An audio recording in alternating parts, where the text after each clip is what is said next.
Welcome everyone. দেখো, আমরা যে দশম শ্রেণীর অক্সিলারি কারবার নিয়ে যে আলোচনা শুরু করেছিলাম, আজ আমরা সেখানে 12 নম্বর ম্যাথ নিয়ে আলোচনা করব। তো প্রথম 12 নম্বর ম্যাথটা কি? দেখো, বলেছে বছরের প্রথম অরুণ ও অজয় যথাক্রমে 24,000 টাকা ও 30,000 টাকা দিয়ে যৌথভাবে ব্যবসা শুরু করে, কিন্তু কয়েক মাস পরে অরুণ আরো 12,000 টাকা ওই ব্যবসায় মূলধন দেন। বছরের শেষে ওই ব্যবসায় 14,030 টাকা লাভ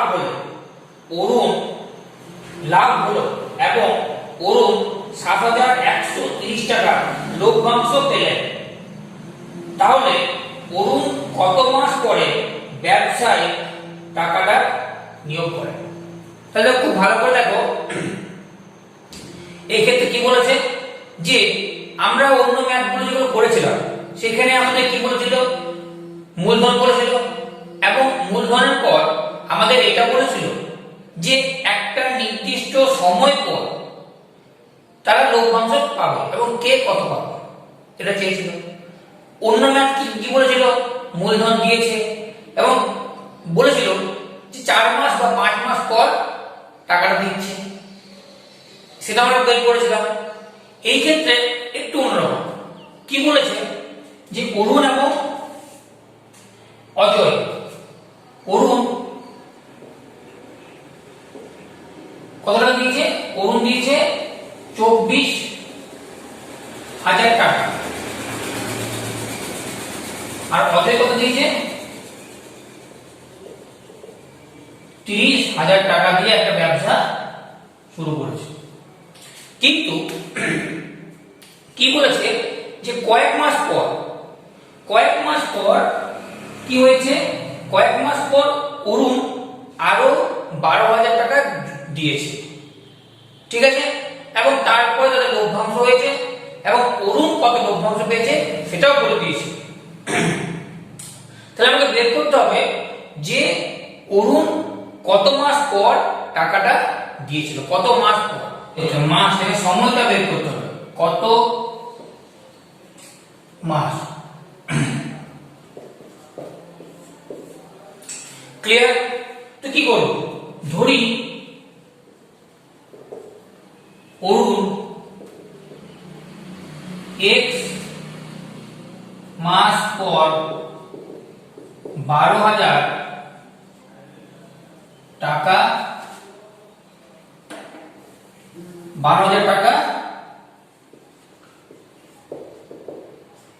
দিয়েছে। ক্লিয়ার? কি হলো? x মাস পর। এবারে আমরা একদম আগের প্রসেসে করব। কি প্রসেসে? তাহলে ভালো করে দেখো, এই যে অরুণের টাকাটা, প্রথমে যদি অরুণের টাকাটা আমরা এটা বের করি যে অরুণ যে লভ্যাংশটা পাচ্ছে সেটা যদি 1 মাসে পেতে চায় তাহলে তার মূলধন কত হবে সেটা লিখব। অরুণ তার মোট লভ্যাংশ 1 মাসে পেতে হলে মূলধন হবে, মূলধন কত হবে? দেখো, 1 মাসে পেতে হলে মূলধন কত হবে? এই যে টাকাটা ছিল এটা কত মাস কেটেছে? x মাস, কারণ x মাস পর টাকা দিয়েছে।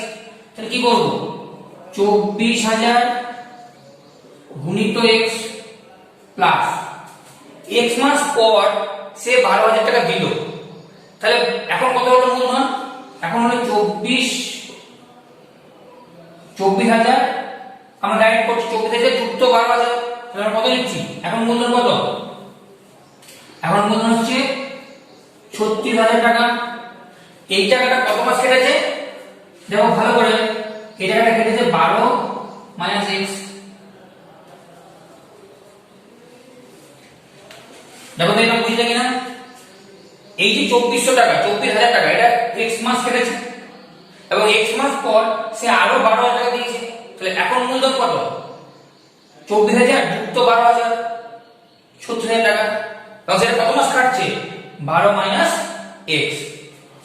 এবারে কি করবো এখান থেকে দেখো আমরা খুব সহজেই এখান থেকে আরো ক্যালকুলেশন খুব ভালো করে করতে পারবো। কিরকম খুব সহজেই হবে দেখো দেখো এইখানে আর এটা থেকে কি কমন যাচ্ছে দেখো 12,000 কমন যাচ্ছে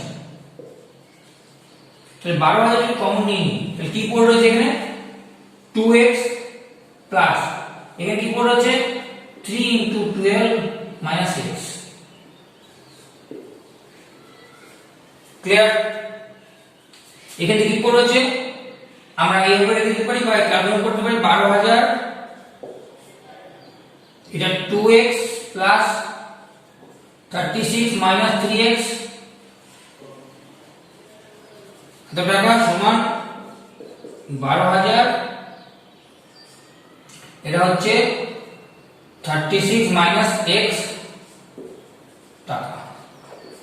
এটা হচ্ছে তার টোটাল বা মোট মূলধন কার অরুণের। এবং অজয়টা খুব সহজে জানি অজয়ের মোট মূলধন কত আমরা দেখব যে অজয় তার মোট লভ্যাংশ এক মাসে পেতে হলে মূলধন হবে কত মূলধন হবে এবং অজয়ের কিছু না অজয় 30,000 টাকা গুণিত 12 তাই তো এত টাকা সমান কত 36 টাকা 3,60,000 টাকা। এটা হচ্ছে কার আমার অজয়ের মোট মূলধন যদি তাকে লভ্যাংশ এক মাসে পেতে হয়। ক্লিয়ার? এবার আমরা কি করব আমরা সবাই জানি আমরা কি করি মূলধনের অনুপাত বের করব। তাহলে দেখো অতএব মূলধনের অনুপাত সমান কত দেখো প্রথমে যদি আমরা প্রথমে কোনটা করব প্রথমে আমরা অরুণকে করছি অরুণ তাহলে কত আছে 12,000 ব্র্যাকেটের মধ্যে 36 মাইনাস x is to এটা ক্লিয়ার? তো এখান থেকে কি দাঁড়াচ্ছে এখান থেকে 3টে জিরো কেটে যাচ্ছে তাহলে কত দাঁড়াচ্ছে 12 36 minus x is to 360 is equal to এটা কি দাঁড়াচ্ছে 36 minus x is to double 30। এটা বুঝতে পারলে 12 দিয়ে এটাকে কাটাকাটি করলাম ঠিক আছে।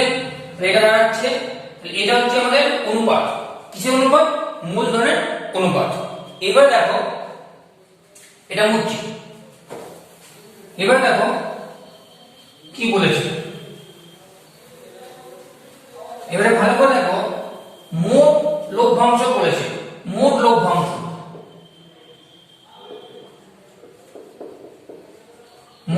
সমান বলেছে মোট লভ্যাংশ বলেছে 14,030 টাকা আর অরুণের লভ্যাংশ বলেছে অরুণের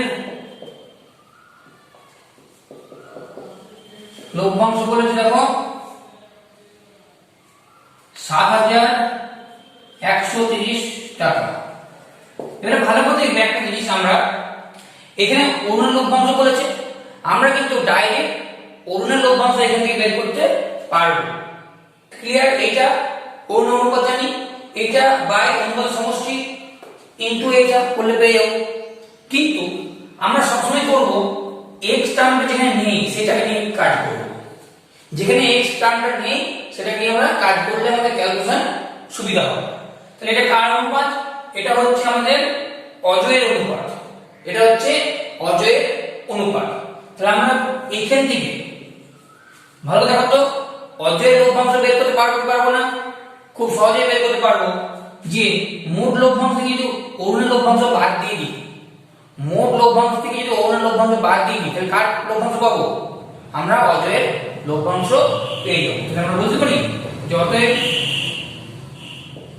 অজয়ের লভ্যাংশ মান, এদিকে মাইনাস করছি, তো মাইনাস করলে কত হচ্ছে 0.096। ক্লিয়ার? অজয়ের লভ্যাংশ আমরা পেয়ে গেলাম। আমরা অজয়ের লভ্যাংশ কেন বের করলাম? কারণ আমরা x ছাড়া যে পদটা আছে, সেটা নিয়ে কাজ করব। এটা কার অনুপাত? এটা হচ্ছে অজয়ের অনুপাত। ক্লিয়ার?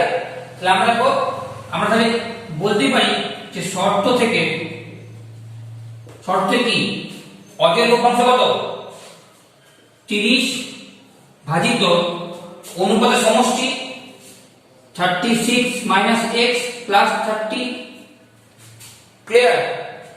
ইনটু মোট লভ্যাংশ কত? 14030। এটা হচ্ছে কার? এটা হচ্ছে আমাদের অজয়ের লভ্যাংশ। আর অজয়ের লভ্যাংশ কত বেরিয়েছে? 6900 টাকা। তো এটা আমি বলতে পারি যে শর্ট থেকে এটা সমান এটা। ক্লিয়ার? তাহলে এখান থেকে কি বের করতে পারি? বা 1/36 minus x plus 30 is equal to কি হচ্ছে 6900 ডিভাইডেড বাই 14030 ইনটু 30। দেখো এটা নিচে চলে গেল বজ্রগুণন, উপর থেকে নিচে। তাহলে আমরা এখান থেকে কাটাকাটি করতে পারি 0 0 কেটে গেল। এটাকে আমরা 3 দিয়ে কাটছি, 3 দিয়ে কাটলে 3 1 323। এটা তো ডাইরেক্ট কাটাকাটি যাবে। এটা হবে তোমাদের, এটা হচ্ছে প্রথমে যদি আমি কাটি তাহলে এটা 6 দিয়ে হচ্ছে 6 1। দেখো ক্লিয়ার হলো? ক্লিয়ার? এটা এখন কত হলো? এটা 1, এটা 61। তাহলে আমরা এই পাশে লিখছি, আবার বাইরে লিখছি। ধরো এখানে কত হচ্ছে তাহলে? বা 1 বাই এটা কত হচ্ছে 66 প্লাস এটা তাহলে কত হচ্ছে 66 minus x is equal to 1/61 বা 61 is equal to 66 minus x বা x is equal to 66 minus 61 বা x is equal to 5। Clear? তাহলে কি হলো? x is equal to 5। তাহলে আমরা বলতে পারি যে আমাদের যেটা উত্তর ছিল, উত্তর কি ছিল? উত্তর কি দিয়েছে?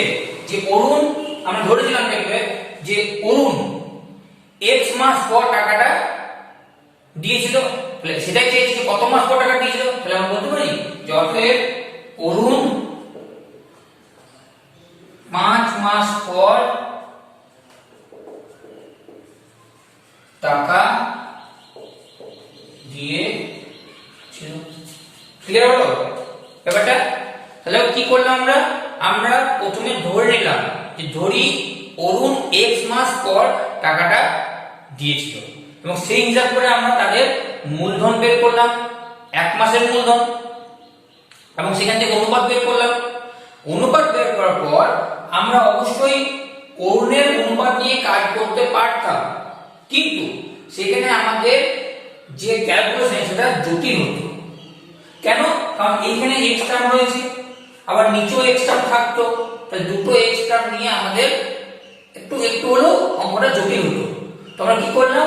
আমরা খুব সহজেই, যেহেতু দুজন আছে তাই আমরা খুব সহজেই কি বের করতে পারলাম, যেটা x নেই, অর্থাৎ অজয়ের মূলধন নিয়ে আমরা কাজ করলাম। ক্লিয়ার? দেখো অজয়ের মূলধন বের করতে পারলাম কেন? অজয়ের লভ্যাংশ বের করতে পারলাম কি করে?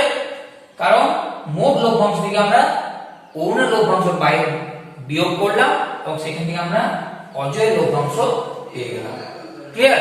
এবং সেখান থেকে আমরা যে ইকুয়েশন তৈরি করলাম, এবং সেই ইকুয়েশন সলভ করে আমরা x এর ভ্যালু বের করলাম। ক্লিয়ার?